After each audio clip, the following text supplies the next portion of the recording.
morning, it's Janice from Blue Rue de Fleur. As you can see, I'm not in my studio today because it's darn cold down there. But I am going to jump into working on my garden embroidery stitching, and I do have a few inspirational clips that I'll either put at the beginning or after this intro for you. I'm going to work down here on December, even though it is almost the end of January in 2026. But I am inspired to do a little stitching of things that I see outside right now. They're kind of unchanged from just throughout the winter once it starts to turn seasons here. So good enough to get it done. And I am just going to work in this little wedge. That is my December wedge. I'm going to repeat what I've been doing. So putting December, which I'm going to have to like sketch out.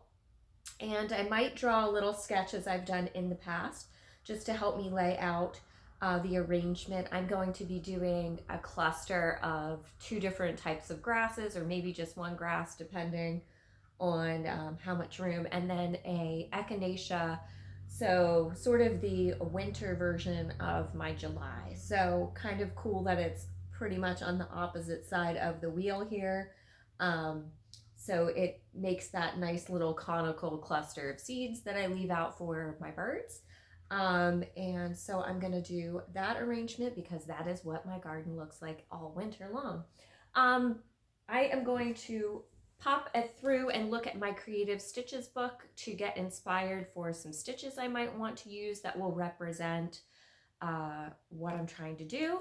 And I am going to look through this sort of crazy cluster of leftover threads from my last residency. So when I was teaching the kids about cross stitch and they were practicing, they cut off all kinds of little bits. Some of them were still nice and usable by my standards. So I'm gonna look through here and see if I can find these colors first in this bin of cast-offs. And if not, I have a few backup bins over here that I can look through as well. So I'm gonna turn you around and pop you overhead so you can catch a little bit of the process. Okay, I definitely love the Creative Stitches book, and here I am looking. I'm going to use this fly stitch, which I have shown before, I think in the January block that's right next to it. I used the fly stitch to do my juniper, but I also think it's going to work really great here for the grass.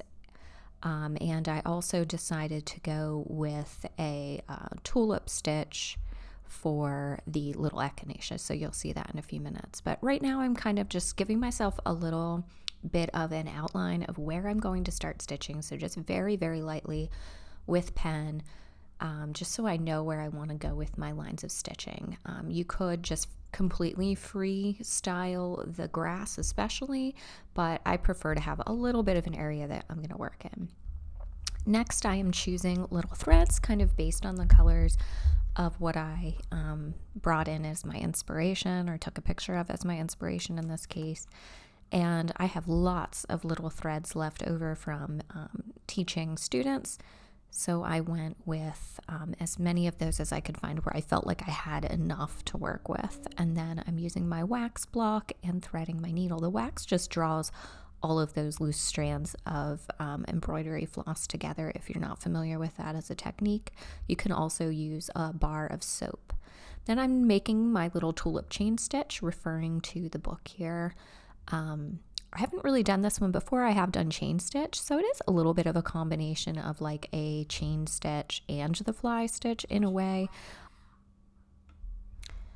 You come back down to the bottom place where you secure the little loop of your chain, and you thread back through it, sort of going out from the center, and then you come up below that stitch, I think you can see here, and then you go down in. So you're making like a little loop. So I'm coming up right next to it. I'm catching the bottom of my loop with a stitch, and then I'm bringing my thread up to the side, and I'm going back through that little loop there to create the little petals of the tulip, so to speak. So if you really want like good detail on this, I would definitely get the book. It's called Creative Stitches for Contemporary Embroidery by Sharon Bogan. I love it, and there's loads of stitches in there. I'm definitely going to be referring to this one as I continue to work through my garden embroidery. But that is what I use, just like several of them together in a cluster to make this Echinacea seed head. I think it really represented the little seeds and the spiky texture of the seed head, doing several of them together. And I'm pretty happy with the way that this turned out. I could have gone maybe darker with my thread color, but overall I think it looked great.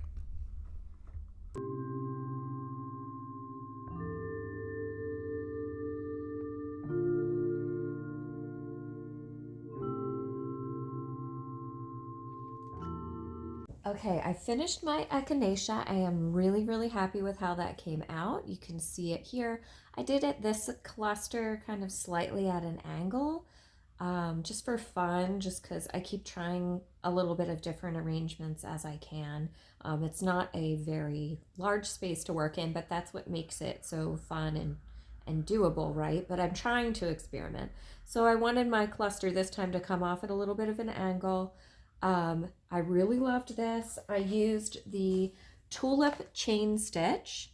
So you can see it here. That's page 91 in my Creative Stitches book. And I just followed along with that. And then to complete the stem, I went back one page and I used this triple chain stitch, which I felt filled in the bottom section here really well, where they get like very wide toward the bottom, in the part that holds the tip of the flower in place. So you can see that really well in the winter time, and I will pop in a little picture. Next, I'm going to work on my grass pieces, and I think I lost the page, but I will find it and then I will share that at the end. But this I did completely with thread that was left over from some students, so I love that. I used up 2 small pieces, which I split them into 3 strands per time each time I sewed. So I was using 3 strands, and I used up 3 pieces of thread. Luckily, I had enough of this cast off brown to do that, but another use up, so I love that. Okay, so I'm gonna go find my pattern for the grass, and then I'm gonna start working on that one. Okay, I found it. I decided to do this laced fly stitch, so I'll be following the instructions for this one. That is page 133 in the Creative Stitches. So I'm going to choose, they have 2 different colors here, so I'm going to choose a color for my flies, and then I'm going to choose a different color, a slightly different color for my lacing, and I think that will be really pretty and give some of the depth of color in my grass. Okay, so once again, I am using the fly stitch this time. That's this sort of similar technique. So you come up, you go over, and you create a little Y shape. This one is not connected together.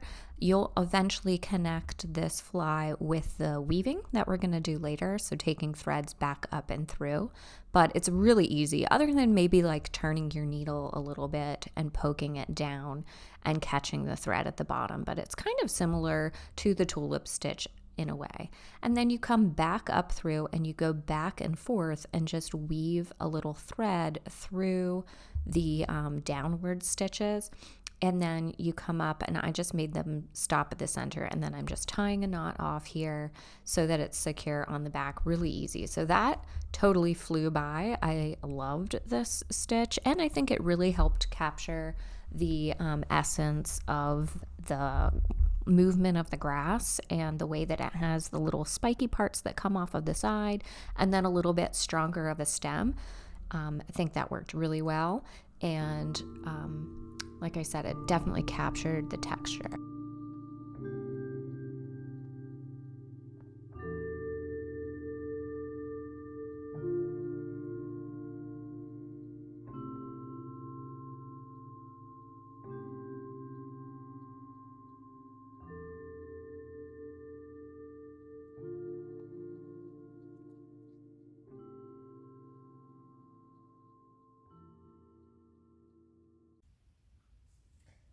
Okay, so here I used the fly stitch, the laced fly stitch, which is very easy. I did have to go back and refresh my memory on exactly where to turn my needle for the fly, but that is a super simple stitch, and that came together really, really fast. And I love it. That is the perfect grass texture. So if you're looking to do something like that, you want a really entry level great stitch. That is so fun, and you can get a lot of movement in there. That would also be really great for like ferns or seaweed or something else, but it's perfect, perfect for grass. Okay, so I'm almost done. I'm gonna take a little break. I have an errand I need to go run, and then I'm gonna come back and I am going to fill in my December just like I have with a very basic back stitch. I will probably choose some kind of brownish tone like I've been working with in December. I just try to choose a color um, of the month that sort of coordinates with what's happening in the month. And then I'm going to be all done, and I got another wedge caught up and completed. I'm going to check something off on my WIP list of having accomplished, and I used up some just random threads from this bin. So I am really happy with this whole thing today. This took me about an hour and a half. Not counting that, but that'll be probably 15 more minutes. So maybe close-ish to an hour and a half to an hour and 45, but pretty good to accomplish something that has just been hanging out undone. So I hope this was encouraging for you today, friends. I'll pop back on and show you the completed wedge.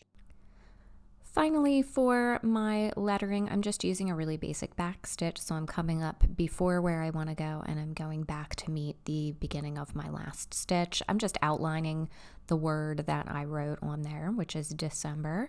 And I started by spacing it from the center out. Well, actually, I started with the R, and then I worked my way from the center. And there it is, all finished. I love how it looks. If you have decided to create in your own embroidery garden journal, or you're practicing embroidery, please share your work with me. You can find me at LaRue de Fleur on Instagram. Thank you so much for joining me today. I hope that you stay creative and you get out there and practice in your journal. Like and subscribe for more.